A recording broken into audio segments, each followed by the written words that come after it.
This channel is supported by TrueFire. TrueFire is an online library of lessons from some of my favourite players. There's thousands of lessons on there. You can use the promo code JNC40 to get 40% off of any of their courses. Okay, going into 2025, I want to kind of impose on myself some thoughts about pedal boards and some new rules for operating in terms of pedals in 2025 and how I'm going to start thinking about this stuff. I think for me, sometimes thought about pedal boards as having this idea that they could be a finished thing, but for me I think that's probably not actually the case. I think I use a pedal board as a little bit of a way to experiment with different stuff, and I think hopefully that's okay. Other people will use pedal boards as a way to sort of express some of their choices. I think some people get a lot out of, you know, building pedal boards, putting loads of time into making them neat and tidy. I think there's a real art to it.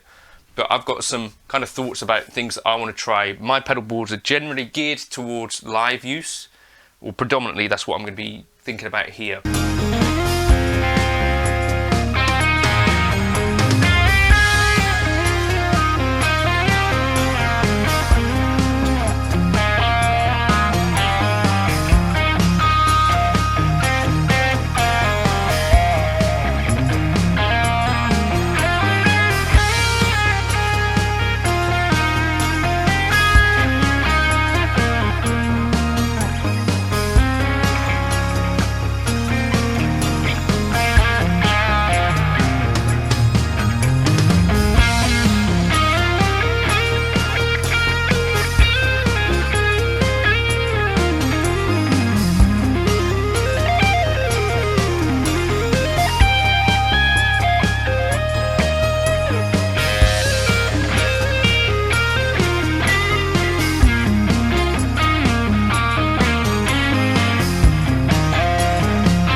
Rule 1, don't be afraid to experiment, but kind of have a reason for experimentation. So sometimes I would just put a pedal on a board like the day before a gig because I'm thinking like, well, I want to try this and I've not really thought it through properly.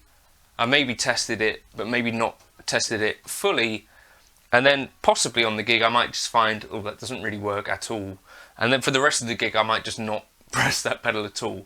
So if that's the case, it's kind of not like a waste of time entirely, but kind of not worth it and didn't get maybe the best out of that. So don't be afraid to experiment, but maybe think through the experiment a little bit. It's kind of my thinking. Rule 2 for me, get used to this stacking idea. And I had some kind of issues over the past year or so. We have had this pedal board which has had like these drive sections that have been fixed for ages. So I had the Boss Angry driver, the 5-watt World bus. I put the brown Carbon X in there as well, and then I kind of tried stacking them. I was thinking like, what am I actually getting here? And not necessarily super happy with how they gelled. So what I'm thinking is that before going forward with this stuff, check that the stack works and think about how you're going to stack them. So yesterday I was using the Nobels ODR1 on a gig and the 5-watt World bus. Now on the gig I actually found that the ODR1, because I was using a guitar with like the narrow field pickups on it, was actually a little bit too bassy, and in that case I was kind of like, actually the bus then, because it's I think a little bit more Tubescreamer-y, blues breaker based, it has like a bit more of a mid push, maybe rolls off a bit of bass. So what I ended up doing on the gig was actually kind of flipping the function in my mind, where the bus was becoming my main rhythm tone and the Nobels I would kick on for like a push for a solo. Now the order of the pedals stayed the same, so that wouldn't have been ideal. So it might have been a better idea to maybe put the Nobels after the bus, but this is kind of what I want to talk about and get more used to with this experimentation idea. Particularly on a gig, sometimes you might find, oh, that's bassier than it was at home. Not being afraid to just go, okay, well, that's what I thought I was going to do. Let's just flip these things around. Does it still work? Does it sound good?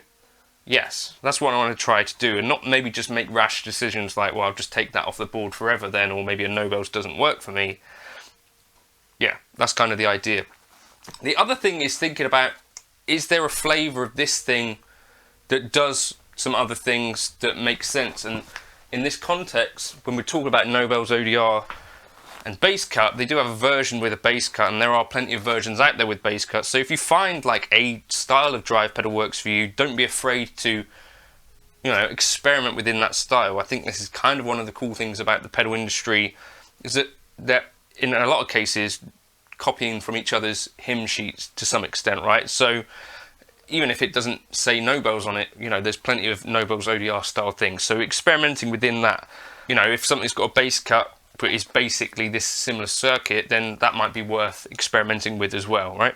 And I think also maybe having this idea about parts of your pedal board which remain the same, so you're not just changing everything at once, is probably a good idea. Having something that you're familiar with before you make a change, and so that might mean, playing with the same guitar and then you kind of change one pedal at a time, but changing everything at the same time doesn't really tell you as much versus changing one part of your rig at a time, figuring out stuff from that side of experimentation. So if you're going to try a new amp or a new guitar or different stuff, then maybe that's not the best time to be changing up your pedal board at the same time. Kind of makes sense, right? One thing I did want to mention, TrueFire sponsored this channel, and there's a course on there from a guy called Philcox Littlefield, who is like one of the most recorded guys in Nashville at the moment. There's like a few of these Nashville kind of session guys that are like on all of the records that are coming out of Nashville. I think Derek Wells, Rob McNally, Soul, Tom Bukovac, like these players. He's got a course on TrueFire which I think is interesting. One of the things that he talks about in that is kind of like having a bag of tricks and ear candy, he kind of calls it. And these are things that he like tried and tested. He's got an H9 which has some presets on it that he talks about.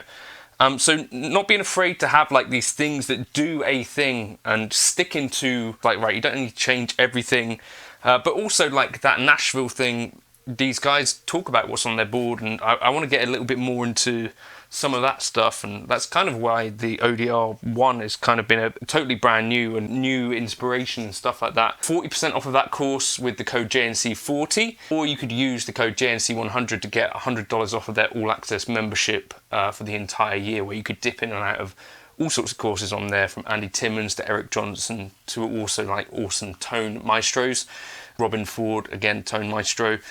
So if you're interested in kind of getting some tips from actual pros working rather than knobheads in a bedroom, then TrueFire is a good place for that. JNC40 for 40% off of any of their courses, and JNC100 for $100 off the all access membership. A couple of non-negotiables for me going forward. I think what I want to do is get used to the idea of having a Nobels on the board at all times, and I think having the 5-watt World bus on the board at all times, and something ODR flavoured, I think, is what I want to sort of be building some of my tones around, because I find like it stacks really well with the bus and that side of things. Now I will experiment around this potentially, and that's probably okay. I'm sure you'll be experimenting too, but a couple of non-negotiables there.